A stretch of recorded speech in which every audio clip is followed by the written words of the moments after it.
Hello everyone and welcome back to Girl Just Start Up. Today we have a really remarkable and incredible guest, Martha, who is the founder of Drive Forward Foundation. Hello Martha. Hello Joy, it's a pleasure to be here. Thank you so much for this. Okay, so I just want to get straight into the questions. My first one is, what has been your journey of starting a non-profit organization? Right, so my trajectory has not really been that sort of classical at all. I was originally in the film business as an art director and then moved into producing and raising money. And so this is the short potted version. So whilst I was involved in a romantic comedy in London, I visited a friend who was involved in very high profile community activities and running a refugee center, providing space for Filipino migrant workers, Sudanese refugees, and a huge Eritrean community. And it gave them a space to come and meet and discuss their challenges. And he needed someone to raise money and manage it. And he said to me, if you can raise £3.2 million for a romantic comedy that barely anyone is going to see, why not come and do it for something more important that could transform lives? So this was a real seminal moment for me. You know, I had been pursuing my own interests in art and painting and being an art director. And then I, got into the producing side of things. But it was a real moment where I had to reassess. I would have been probably about 27. And I had to reassess my values and what was important to me as a person. And I kept thinking about it. And within about 3 months, when I'd finished the film and I'd been to LA for the screenings and stuff, I rang him up and I said, I'm ready to take up your challenge.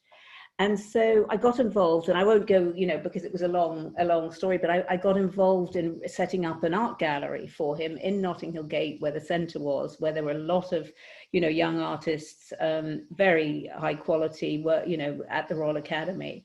And we were very successful because a lot of people were moving into that area and buying up properties and needing paintings to hang on their walls. So that then carried on, and then I moved into another area of his work, which was a project that was based in Russia. And that was actually initially to keep young people out of institutional care. So it was, grassroots projects where, mothers didn't want to send their children with autism or learning difficulties, into institutions. But as the project developed, we became more and more involved with big corporate companies who had a lot of money to spend. They had their corporate social responsibility budgets at that time in Russia. It was the late 90s, early 2000s. And basically, they were throwing money at orphanages. And we said, look, orphans in Russia, they've got a very good education. They don't need money, they need training. And so we persuaded them to run these training centers, these training sessions, and it was incredibly successful. But politically, it became very difficult for us as a British NGO to continue there. So we decided, I went back to my board in the UK and I said, look, I think we should be looking at the UK. And so when we came to the UK, we had these relationships already with the corporates, and we thought we'll just set up a job brokerage. And, young people from care in the UK will have had a good education, they'll have had a stable life in their foster families, and they will be able to just take up these opportunities. And this was in 2010, and we realized very quickly, actually, this is not where it's at. These young people have had very disrupted lives. They've been moved from family to family, and, they've had trauma, early childhood trauma. So we sort of expanded the work and started running training programs and trying to be much more responsive to what the young people were looking for. And that's really how it all came about. It was very organic. It was very, we didn't have lots of trained people, but we very quickly got on board a psychologist who was superb and who taught us all about childhood trauma. So by the time we had a staff of 10, we were all trained in early childhood trauma, and it made a massive difference to our understanding of what care experienced people needed. And obviously I'd done a lot of research about how to access these young people and speaking with local authorities. And I suppose the big injustice, Joy, for me was the fact that young people who were not in training, education, or moving forward had their cases closed by the local authority. because at that time, this was pre the 25 plus and all of the keep on caring initiatives that government has brought into legislation. But it was a very difficult time. And so, 18-year-old, 19-year-olds with no clue how to really look after themselves were promised a flat, safe accommodation and to be put on benefits. Well, of course, that was really demotivating because all of the structures in the local authorities that were around helping people with careers and mental health had all been axed because there was no money. So, Drive Forward became this kind of organization that was really very focused on helping these young people to, forge a career. And everything was based about the relationship approach, with the employment consultants, building relationships with these young people, and making them, celebrating their joys and their failures as time went on. So that's a long answer to your first question. Oh, wow. What an incredible story, though. Okay, so my next question is, where did the name Drive Forward come from? So actually the name came, we used to have these weekly meetings with the young people to say, we want to be on track, we want to be sure that everything we're offering to you is what you need, and they could be very critical. I had a number of very, feisty young people at the time who were, not happy and wanted more and wanted less and whatever it was. But so we came up with the name. We did a little film called Stepping Up at the time. And we came up with the name Drive Forward because the young people said that they wanted to be in the driving seat of their lives. They wanted to be in charge after a lifetime of decisions being made for them, and so frequently without them being consulted. And actually our strap line is momentum made by you. I don't know if you're aware of that because it doesn't appear on all of our materials, but it's very much about supporting the young person to have the sort of structure around them that will help them to thrive, but really that it's their choice. And I think you're the perfect embodiment of this principle, momentum made by you, because you've been so creative about, how you've approached things and, all of your different projects that you're engaged with have been driven entirely by you and your momentum. So yes, I would regard you as a perfect embodiment.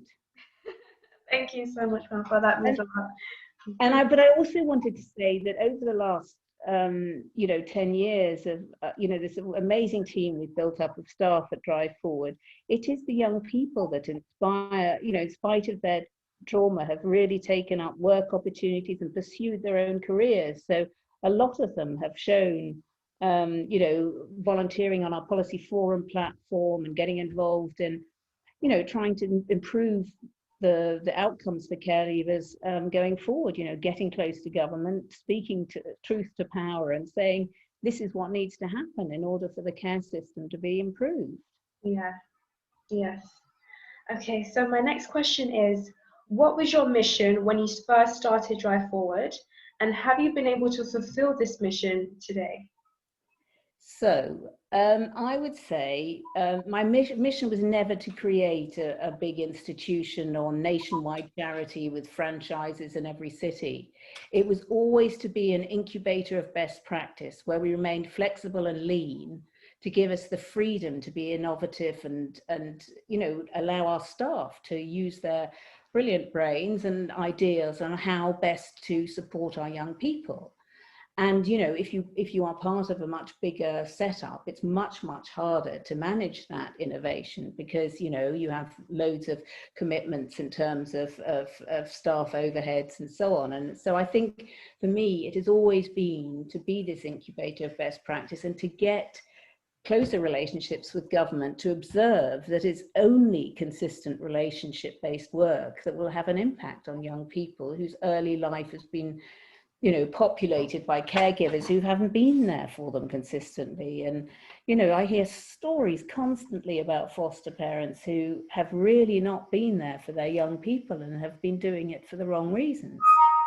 And that just serves to undermine the young person's self-esteem and self-worth and exacerbates their trauma. Wouldn't you agree? Yeah, it's true.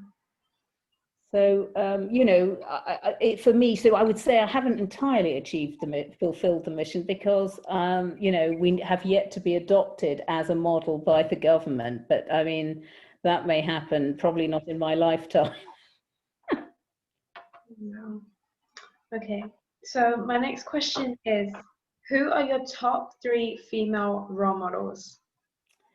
Well, so I had a lot of thought about this Mhm. and discussed it with my sister and people, and I actually decided in the end on 3. So it's and they're all connected in some way. So the first is Maya Angelou, because I think that she was someone that suffered huge trauma and didn't speak for 12 years, and basically went on through her incredible wisdom and work that she did to really listen to people and really understand what their issues were. I mean, she had an incredible grasp of trauma, and she had a way with words. I mean, she was really very creative in everything that she wrote, her autobiographies that we're familiar with, but also just in small snippets of statements that she would make, like what was the great thing she said is, you can't ever control what somebody will remember about what you've said, but they will remember how you made them feel. Yeah. Oh dear, sorry. Sorry about that. And basically, yeah, I feel like, one of the great things she said is, hope and fear can't occupy the same space. And that's such a challenge to people who have gone through trauma, because I'm sure you will recognize it's very difficult to fall back, to always not be apprehensive about the future.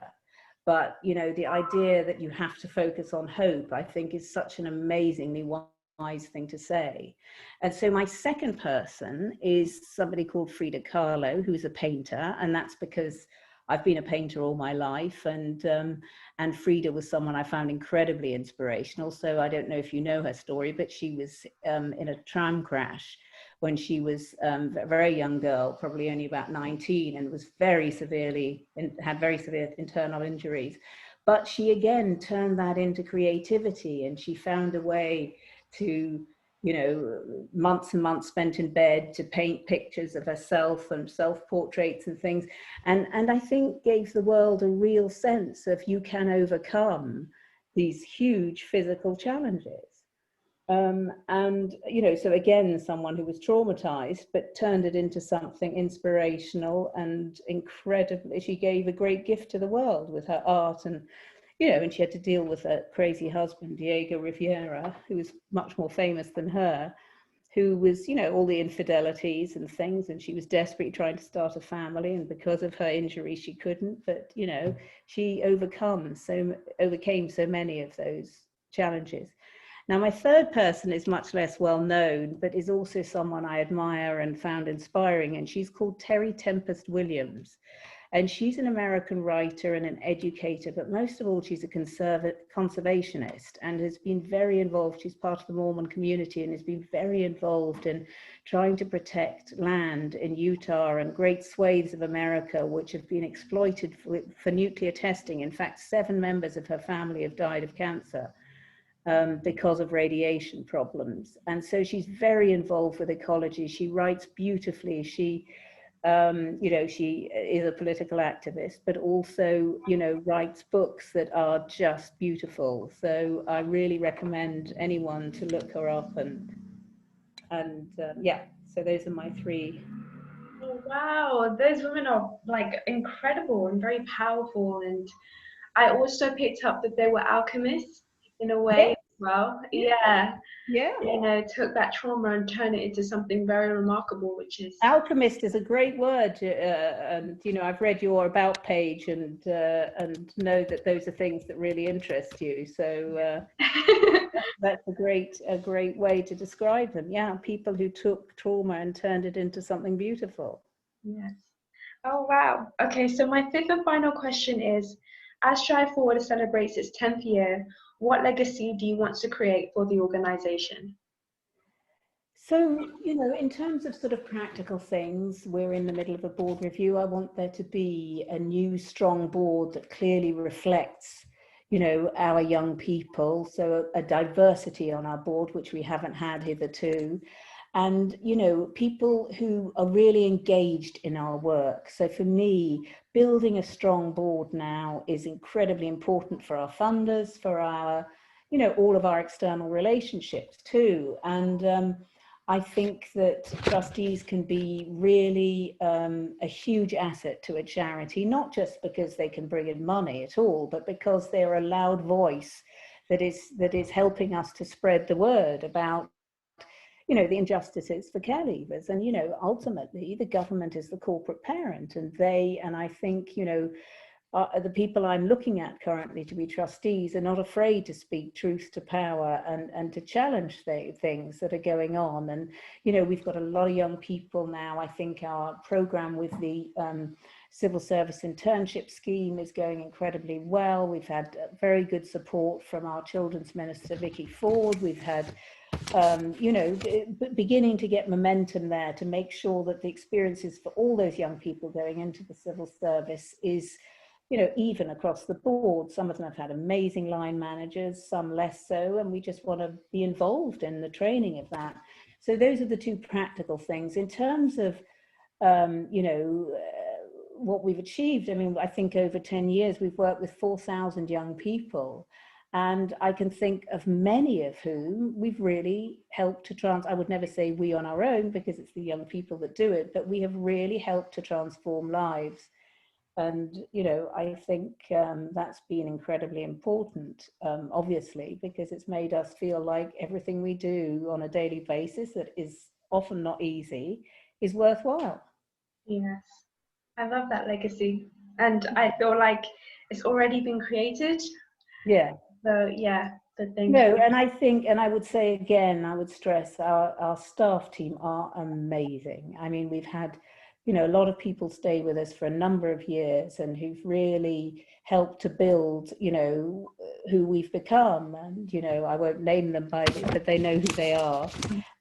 And everyone's made a massive contribution and contributed, you know, I'm glad we've had that space for them to contribute in a really you know, constructive way. So they bring their whole selves to the job. You know, they know that I'm very keen on ideas and new ways of doing things. So, you know, it's not a hierarchy where, oh no, you have to be in management to be allowed to come up with an idea.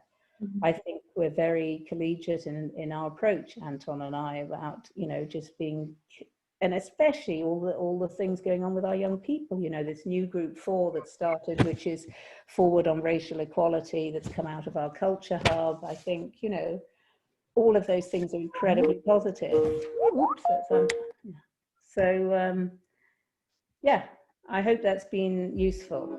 Yes, thank you so much for this, Martha. This has been really, really informative. So thank you.